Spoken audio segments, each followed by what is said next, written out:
Assalamualaikum warahmatullahi wabarakatuh. Kembali lagi di materi KPTS, kamera, pencahayaan, dan tata suara. Kali ini materi KPTS akan membahas tentang blocking lighting untuk jilid 2. Di mata pelajaran kamera, pencahayaan, dan tata suara ini, untuk materi blocking lighting jilid 2 akan belajar tentang skema lighting. Kita mulai materinya. Perbedaan karakter lighting yang digunakan dalam fotografi. Yang pertama, kemarin kita di blocking 1 sudah di materi blocking kamera 1 sudah belajar tentang jenis-jenis lampu yang digunakan di produksi audiovisual. Nah, sekarang kita belajar tentang karakter lighting yang digunakan di fotografi. Yang pertama ada namanya lampu direct flash. Cahaya dari unit lampu kilat yang diteparkan secara langsung pada subjek tidak tersebar dengan baik dan akibatnya hanya menyinari area yang terbatas. Prinsip ini kerap digunakan untuk mencerahkan subjek dari belakang agar menonjolkan sketsa tubuh. Bentuk lampunya direct flash seperti ini. Jadi yang nanti kita pelajari bentuk lampunya dia lampu-lampu untuk fotografi ya, jadi sifatnya tidak continuous, dia nyala ketika tombol shutter dinyalakan.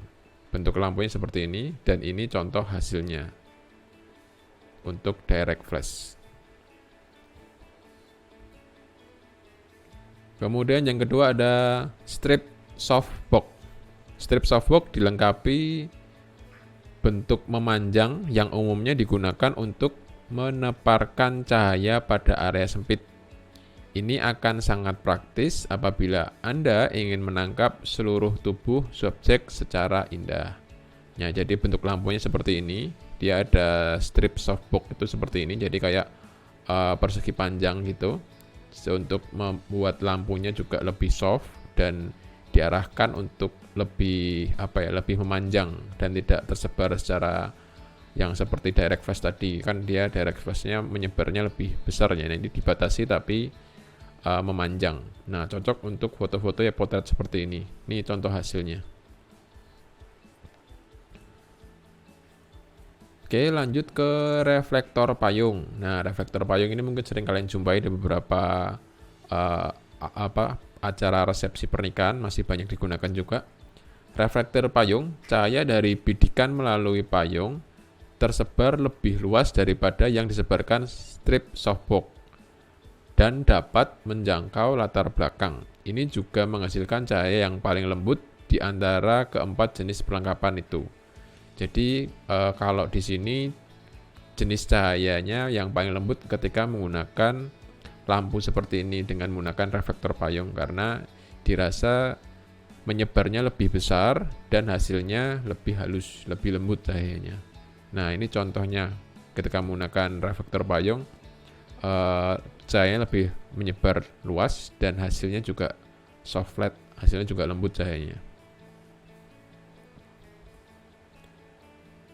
Oke, lanjut ke beauty dish. Beauty dish digunakan atau biasa disebut dengan parabola cantik untuk meneparkan cahaya pada area terbatas. Area ini bisa dipersempit lebih jauh dengan memasangkan honeycomb grid atau sarang lebah.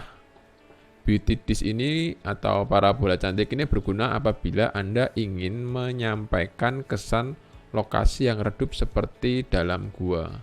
Nah, ini dia fungsinya sama, hasilnya lebih soft tapi hasilnya lebih sempit.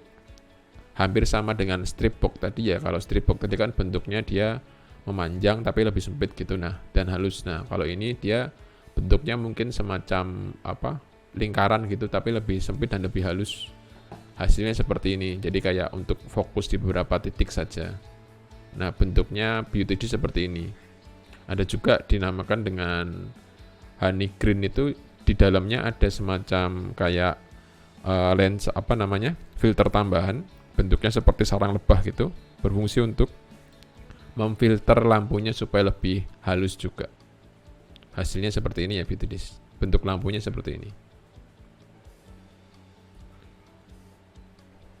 Oke, sekarang kita perhatikan untuk skema blocking lighting di sini. Nah, di sini ada lampunya, kemudian ada diffusernya. Diffusernya kita masih pakai jenis yang tadi, pakai reflektor payung tadi di sini. Kemudian yang C ini adalah reflektor. Jadi reflektor itu fungsinya untuk memantulkan cahaya. Jadi dari cahaya di sini, kemudian modelnya ada di sini, kamera ada di sini. Terus saya akan mengenai reflektor dan juga akan memantul ke subjek. Selain cahaya ini juga bisa langsung ke arah subjek. Ini contoh produksinya. Nah, jadi seperti ini. Fotografer, kemudian ada reflektor cahaya langsung tapi menggunakan reflektor umbrella atau payung. Kemudian di sini ada reflektor untuk memantulkan cahaya dari sini.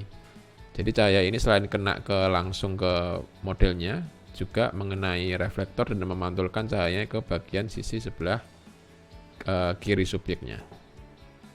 Hasilnya seperti ini. Nah, ini seakan-akan kita menggunakan dua lampu ya, padahal kita cuma menggunakan satu lampu. Caranya ya tadi, kita menggunakan satu lampu yang dikenakan secara langsung. Di sebelah sisinya kita gunakan reflektor untuk memantulkan cahaya dari lampu yang pertama sehingga terkesan ada dua cahaya. Yang di sini, sebelah sini, ini adalah cahaya langsung dari lampu tadi. Kemudian yang cahaya yang berasal dari sini, ini adalah cahaya reflektornya atau cahaya pantulannya. Sehingga terkesan menggunakan dua lighting. Oke, kita lanjutkan materinya. Oke, sekarang kita coba lihat skema blocking untuk dua lampu. Kita lihat ini tampak dari atas ya. Ini ada model, kemudian ada lampu dua. Kita menggunakan dua lampu sebelah kiri dan sebelah kanan. Kita arahkan display sisi kiri dan sisi kanan secara menyamping seperti ini. Ini tampak depannya, ada modelnya, ada dua lampunya seperti ini. Kita lihat untuk bentuknya. Nah, ini proses pemotretannya. Jadi menggunakan dua lampu, sama-sama menggunakan strip box di sini ya. Terus pemotret dari tengah. Hasilnya seperti apa? Kita lihat hasilnya. Nah, ini menggunakan dua lampu. Jadi sebenarnya mungkin hasilnya hampir sama dengan satu lampu tadi ditambah dengan reflektor. Cuman di sini kita lebih bisa mengatur intensitas lampunya. Mau dua-duanya terangnya sama atau mau lebih kuat yang salah satu bisa kita atur. Tergantung dari konsep foto kita. Jelas ketika kita menggunakan dua lampu hasilnya pasti lebih halus karena masing-masing lampu dari kiri dan kiri kanan bisa kita atur. Nah, contoh ini ketika kita menggunakan dua lampu, ciri khasnya adalah bayangannya pasti akan sedikit karena yang dari kiri cahayanya dihapus lampu yang dari kanan, lampu dari kanan cahayanya dihapus dari lampu sebelah kiri. Jadi masing-masing ada feel-nya. Lebih halus ya gambarnya ya. Oke, kita lanjut ke materinya. Oke, sekarang kita masuk ke tugas. Di sini kalian perhatikan, ini contoh modelnya di sini. Kemudian ini ada blocking lampunya. Ada lampu A, lampu B, lampu C, dan lampu D. Nah, ini kan kalau lampu A dari depan, lampu B mungkin dari depan agak ke kanan bawah, lampu C dari kiri tengah, dan lampu D dari kanan atas. Ini kan yang sebelah sini itu arah lampunya ya. Kalau ini mengarah dari depan langsung. Jadi dari A, dari B, dari C, dari D. Nah, perhatikan blocking lighting di sini. Kemudian tentukan mana gambar sesuai dengan blocking lightingnya. Jadi kalian nanti perhatikan, saya akan tampilkan videonya. Tugas kalian hanya menyebutkan kira-kira yang menggunakan lampu A yang mana, lampu B yang mana, lampu C yang mana, dan lampu D yang mana. Oke, sekarang perhatikan hasilnya.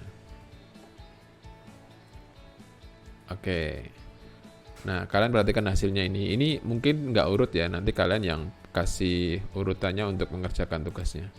Jadi yang mana yang menggunakan blocking A, yang mana menggunakan blocking B, dan mana menggunakan blocking C. Silahkan di capture untuk tugasnya, terus kalian kasih keterangan aja A, B, C, dan D. Oke, untuk tugasnya sudah, silahkan dikerjakan. Nanti kalau ada pertanyaan bisa kita tanya di grup. Oke, untuk materi kali ini mungkin cukup. Sampai ketemu di materi berikutnya. Assalamualaikum warahmatullahi wabarakatuh. Sehat selalu.